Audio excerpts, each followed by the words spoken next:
Now, I would like to call Principal Sir on the stage to offer some words to the guests. Sir, please.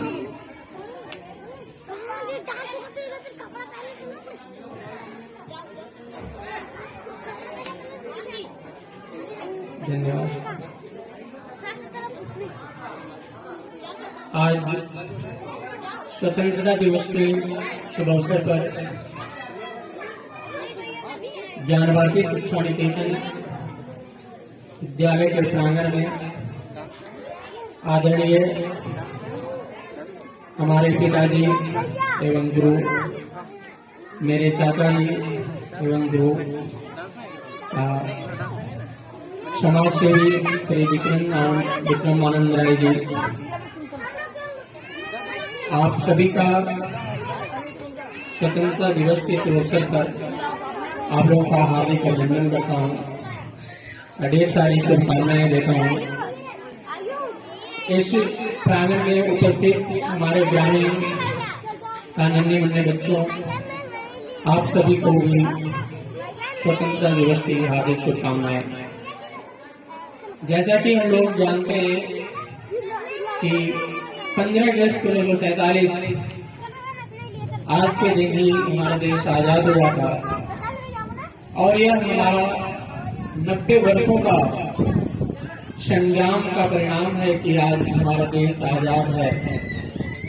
यहाँ पर 200 वर्षों तक लगभग अंग्रेजों के शासन रहे और उनके शासन में हम लोगों ने स्वतंत्रता को खो दिया था, स्वतंत्र थे, लेकिन हमारे सर्वप्रथम वीर सेनानी श्री मंगल पांडे जी, जिन्होंने इस स्वतंत्रता संग्राम का शुरुआत किया और उनके साथ हजारों लाखों वीर सैनिक, वीर सेनानी जुड़ते गए और आज हम स्वतंत्र हुए।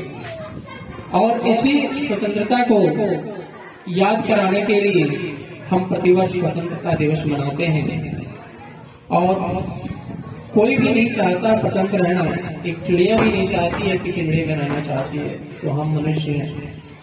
हम लोगों ने आज 76वां स्वतंत्रता दिवस मनाने के लिए हम लोग यहाँ उपस्थित हुए हैं और मना भी रहे हैं। हमारे जो युवक हैं, नवयुवक हैं, इनको बस सिर्फ यही याद रखना है कि हमारी स्वतंत्रता कैसे बरकरार रहे, जिसके लिए आज आप देखते होंगे कि हमारे हर एक विद्यालय में प्रतिदिन राष्ट्रगान गाया जाता है, ताकि आपको देश के प्रति भक्ति बनी रहे, आप में देशभक्ति की भावना बनी रहे। जिस प्रकार आप अपनी माँ को प्यार करते हैं, ठीक उसी प्रकार भारत माता, भारत भी हमारी माँ है, यह हमारी मातृभूमि है। माँ तो हमारी पालन पोषण करती है, लेकिन मातृभूमि जो है हमारी भारत माँ, आज हमें खाने के लिए अनाज इसी मातृभूमि से प्राप्त होता है।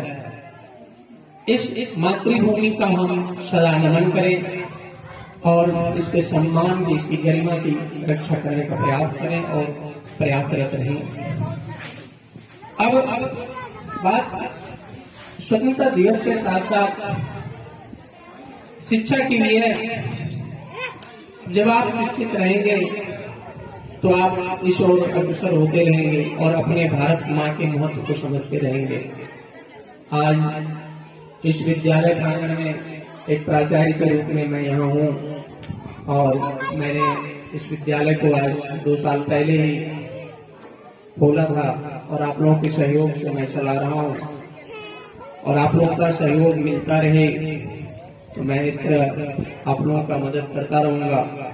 क्योंकि आज से लगभग 12 साल पहले मैंने भी अपने बच्चों के पढ़ने की समस्या को देखा था और मुझे भी यह परेशानी आई थी कि मैं अपने बच्चों को कहाँ पढ़ाऊं, क्या करूं।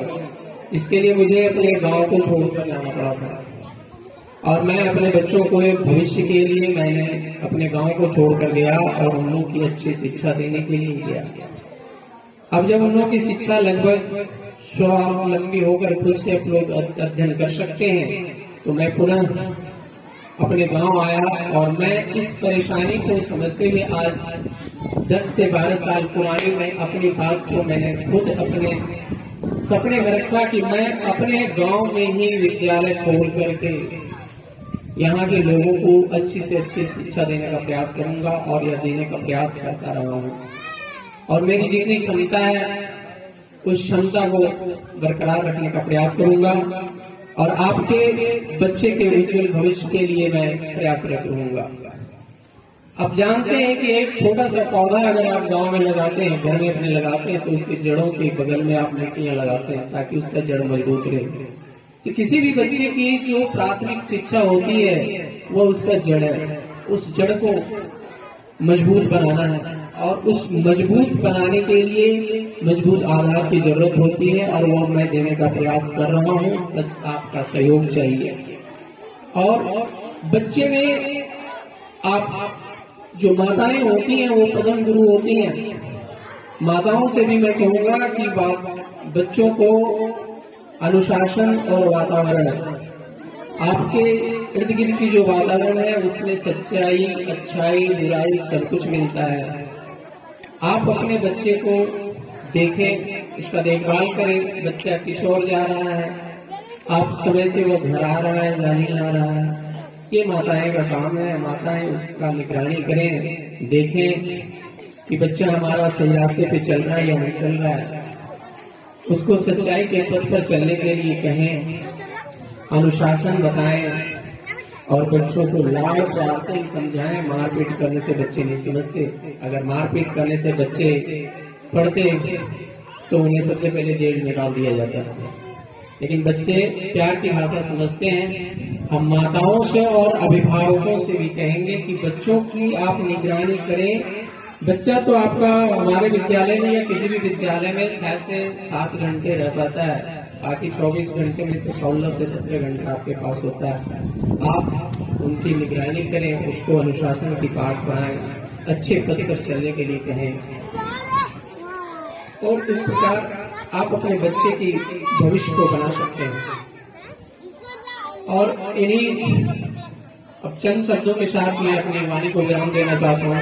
जय हिंद, जय भारत।